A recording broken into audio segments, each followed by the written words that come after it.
After securing Sicily and North Africa last time, it's now time to prepare for the growing threat of Rome. So in today's video, we walk in the footsteps of great Hamilcar to secure the riches of Iberia. Can we build up enough strength for Hamilcar's son Hannibal to rise and for him to lead us in glorious victory against the evil Romans? Well, stay tuned to find out. Well, here we are for our second Carthage episode, guys, where today we're going to be following in the great footsteps of Hamilcar and going into Spain. But as a side note, guys, isn't it interesting how a lot of these great leaders, especially in ancient times, had a father that really set everything up for them, set them up for success? I mean, Philip II for Alexander, Hamilcar definitely for Hannibal, and I think we don't really give those figures enough credit in the successes of their sons. So here's a toast to all you fathers out there of great sons and daughters. This is just water, by the way, but maybe it's vodka. But anyway, let's get on with it, guys. We are halfway through Iberian riches over here, so we're going to get claims very soon. As soon as I can re-raise these levies, we're going to be doing that, and we are going to be getting straight into Spain. Let's take our discipline omen ready for this war. Well then, guys, our first war is going to be over Astigia here, and technically we could even basically take Saguntum if we wanted to, which is, of course, the trigger point for the Second Punic War. I believe Saguntum's about here, I think.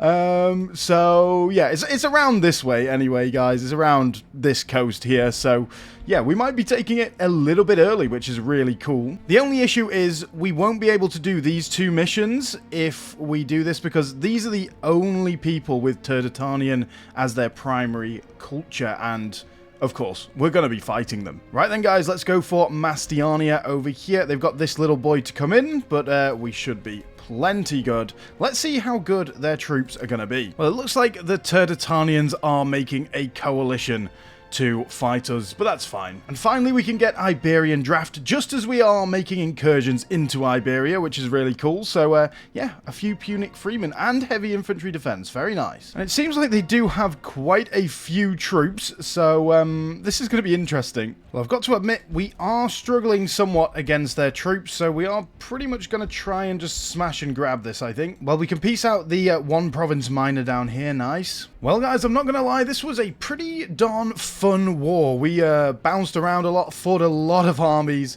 smashed a lot of them, had to do quite a few tactical maneuvers, so really enjoyed this war. But let's see what we want to take. We definitely want to take these three provinces, because that is where our missions are taking us. We're also going to probably just come alongside this river here. That's 40 aggressive expansion, though. That is quite a lot. So I think instead we'll do this again. We're going to be going high on aggressive expansion, but it should be okay. In terms of our cultures, we are going to found a colony in Massilian over here, guys. That is definitely going to help. And also, by doing this, we don't lose any stability, whereas a lot of the other decisions, you do lose stability. So hopefully we can get these guys integrated as quick as possible. We are also going to integrate Turdetanian over here, because it's quite a big culture group, as you can see, guys. And second of all, after the Second Punic War, these guys rose up against the Romans, so we need a bit of that spirit. And on top of that, they are supposed to be the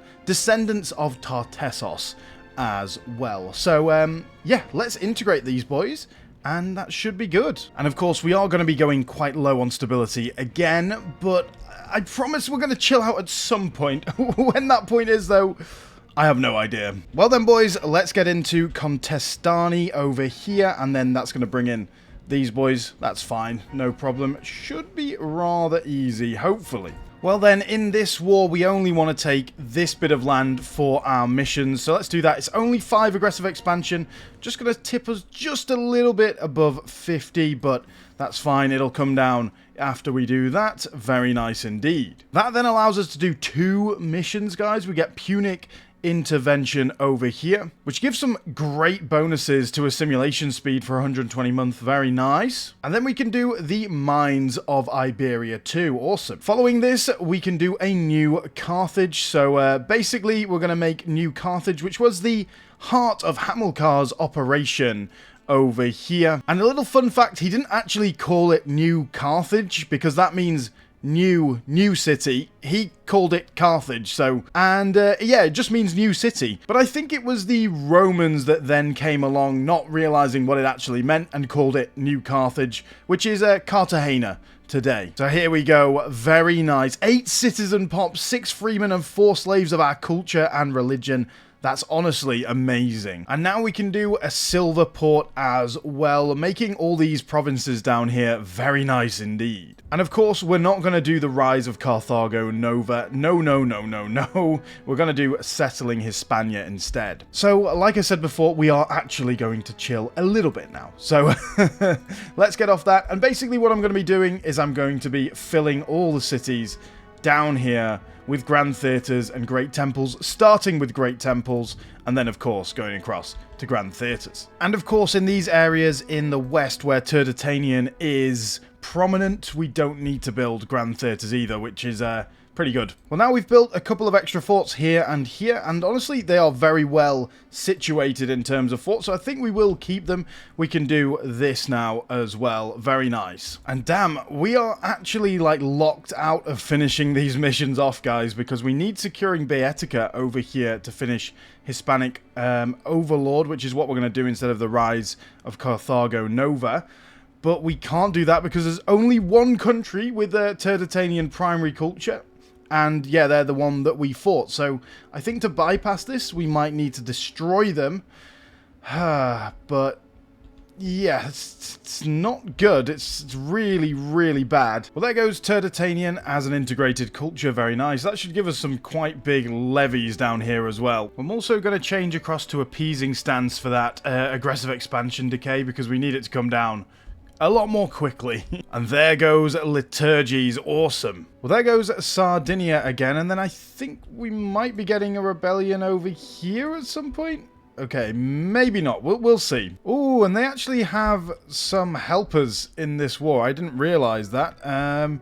But yeah, we might as well take this land then if they're going to join in. Well, guys, the only thing that I can think to bypass this mission is either, you know, destroying them completely so there is no country with Turdetanian primary culture, which I'm hoping would bypass it, or making them into a vassal and then making them happy. Whether that's possible or not, though, I don't know. They're pretty unhappy with us right now. I mean, obviously we could just skip it all and just go the rise of Carthago Nova and release a subject, but man, this is our land. We've invested a lot of money into this. I am not giving it to some random bloody subject at all. Well then, guys, let's declare war on them over here. Let's see which one makes more sense, whether to make them into a subject or to just take everything, basically. Well, here we go. This war is mopped up, and a little bit more land for us. Well then, guys, I think that is all of their territory occupied. Now, they could only become a tribal vassal, which I'm not interested in, but let's see whether we could full annex them and whether that is something worth doing at all, because I don't think it's going to be worth doing. Let's see. 92. We could actually full annex them. It is only 50 aggressive expansion to do this, but there is no guarantee that this will actually bypass the missions. But you know what, we are absolute Chad Carthage. Let's go. We're also in 241 BC, the end of the First Punic War as well, and this is where we are, so we're doing pretty well for the time scale, I've got to say. So truly, after this war, yes, we will have to chill out for a bit. Well, there we are. Now we are a great power. Very nice. And there it is, bypassed, guys. Good, good, good, good. Fantastic. I was very much hoping that it would do that. Let's go securing Baetica over here. And yeah, we can release Tartessos as a colony, but why would we do that? Like I say, this land is ours. Over here, Hispanic Overlord. Let's go. However, I would very much like to do this settling Hispania as well. We just need one more city to have Punic as its main culture. So maybe we can move some people over here to make them Punic? No, probably not. Well, there we go. Moved a few pops into this little city here, and now we can do settling Hispania, which gives some assimilation speed and migration attraction. Awesome. Right then, guys, the Iberian struggle is now over, so let's finish these missions off. Well, then, to go along with our Iberian theme for today, let's go with Iberian investments. Our conquest of Iberia has greatly expanded our influence in the area. However, most of our acquisitions are underdeveloped and poor. Easy for me to say.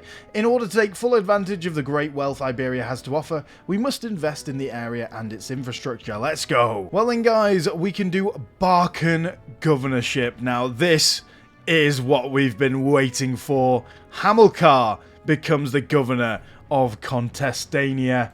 Very nice indeed. And of course, I have saved up loads of money so that we can begin building in all of these cities that there aren't any that we've taken. Honestly, I think influence has been our main sort of issue this campaign. Like, influence has been incredibly hard to get. I am generally scheming for influence with every person. Sometimes I do forget when an election happens like then, but yeah, we've been scheming for influence as much as possible. And yeah, influence is just incredibly hard to get, because what I would like to do is start building cities in all of these areas that don't have them, so that we can start to convert the population. But I guess that's going to have to wait a little while, isn't it? But in all the ones that we can build, we are going to be building our great temples and grand theatres. Well, here we go, guys. The moment you've all been waiting for, the Barcas. While the Barca family has been a force in Carthaginian politics for a long time, few have made a name for themselves in the same way as Hamilcar Barca. After a number of successful enterprises in our widespread empire, this man has returned to build an empire for him and his kin. While some eyebrows have been raised in response to Hamilcar's request to bring an army into Hispania, his actions could, without a doubt, expand our influence in the region. He promises to bring in new settlers, as well as secure our access to the many resources of the peninsula. Accompanying Hamilcar is his sons and daughters. Some would say that his actions are as much to build a power base for his family as it is to promote the influence of our city. So here we go, guys. We have Hamilcar over here. One marshal? I am not so sure about that one. That is crazy, man. Giving Hamilcar one marshal. What? I don't understand that at all. Blood of the Barcas, though, that is really cool. Siege ability and war elephant defense. We have Hannibal here. He is brave, tactician, intelligent, and cultured. He's already got 10 martial. Very nice indeed. At 10 years of age. 3 martial for Hasdrubal as well. That seems harsh again. Incredibly harsh. And Mago, of course, the glorious cavalry commander for Hannibal, is here, his younger brother. Awesome, awesome, awesome. Amazing to see Hamilcar, the governor of Lusitania now. Awesome. And of course, we are going to say such a promising line. And with that comes the First Legion, the Mahanet of Africa. A new era has begun. I don't know why Hamilcar gets given Lusitania as well. It might just be the way it works in game, because I'm sure in the past I've had him given if I can speak, Contestania over here, because this was of course his capital that he built. So interesting that he's not the governor over there, but that's fine. I'm sure we'll find a job for him in Lusitania. Well, actually, after this mission, he will become the governor of Contestania. So, yeah, nice. I think what we'll also do is just update this legion. So now we've got 4 more war elephants, 10 heavy infantry, and 4 cavalry cohorts, plus engineers and a supply train. It's only going to cost $8.99. It's a unit cost of 10,000. So yeah, it should be a nice little legion. Obviously, we'll just get rid of the light infantry. This also means we can now build roads, so we will start doing that in a little bit. Well, there we go. Barcan leadership done, guys. That means Hamilcar is in charge of Contestania over here. It's so hard for me to say that word. I don't know why.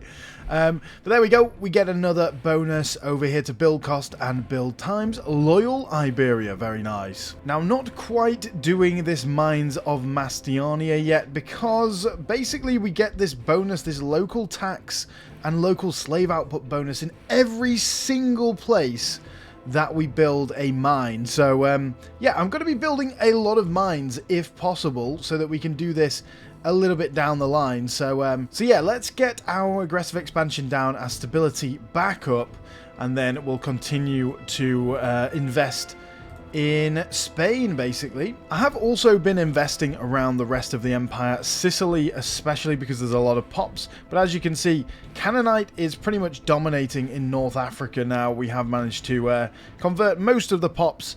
The culture is a lot slower and a lot harder to get converted across, but yeah, as we go along, I am going to be popping these decisions to found colonies, so we are going to do it in Sicilio as well, bringing some Punic freemen across this way. Hopefully that's going to help with our conversion of this area. Well, we've now got 10 ports with city status and marketplace, so let's pop this one off, giving us some nice bonuses in Cunea. And guys, while we are still waiting to tick this aggressive expansion down and our stability is still falling, I think we might as well change a law. So I've gone through quite a few of the laws, and honestly, there's nothing we really need to change right now. So yeah, I think we go for the divine sacrifice cost minus 33% down here. Invest in the merz. That is an insanely large discount on divine sacrifice costs, and if we keep that law for the rest of the game, that's going to save us so much influence. So yeah, let's go for that. Well, look at that, guys. To perform the first level of divine sacrifice is 19 influence. That's genuinely insane. I'm so glad we changed that law. Well, let's now found a colony in Mauryan down here, because yeah, we really need to start assimilating these pops now. Wow, well, this is interesting, guys. Rome has decided to declare war on us. Just us versus them.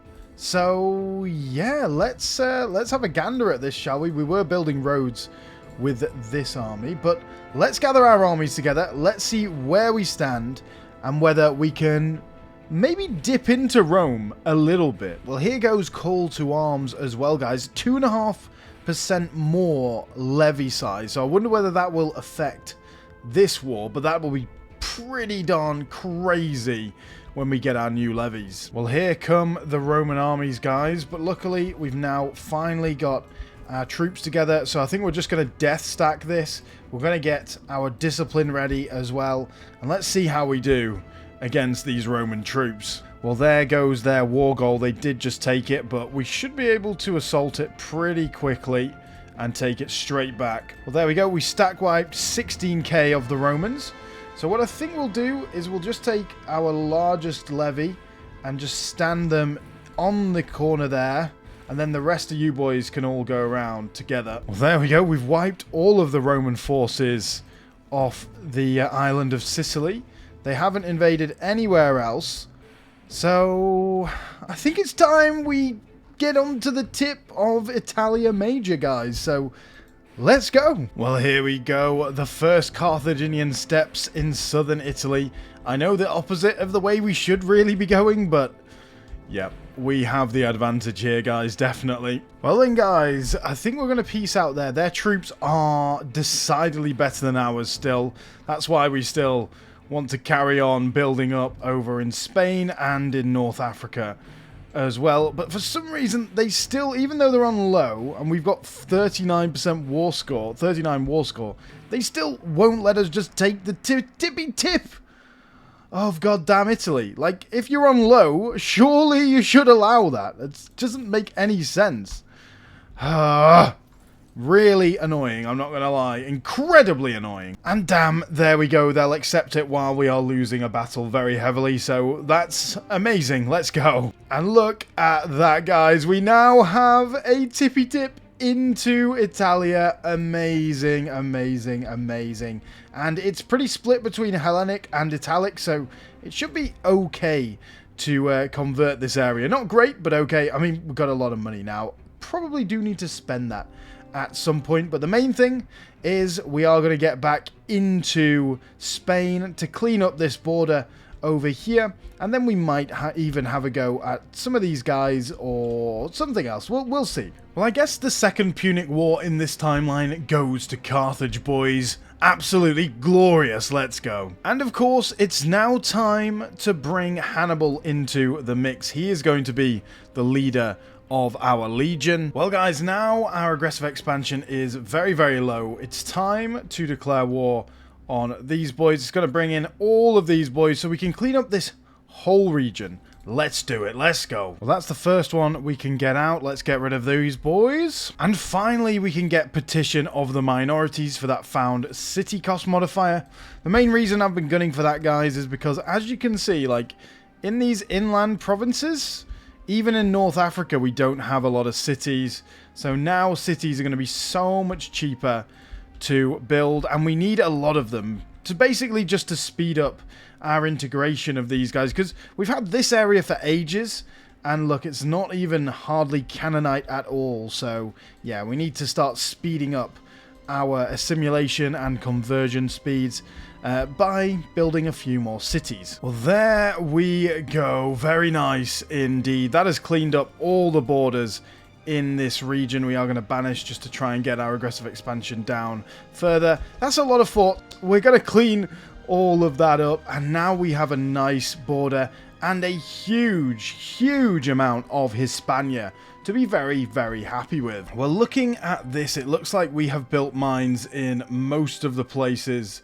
that we can, so we might as well do this mines mission. Obviously there's a few up there in the north that we're not going to get the bonus at, but the rest of these we should get a very nice bonus indeed. And now I've done a few imports from Oritania over here because it's got a lot of precious metals, and we can do riches of Iberia. Very good. Well then, guys, I was going to wait for this here because it's pretty darn good modifier for Carthage over here in Spain.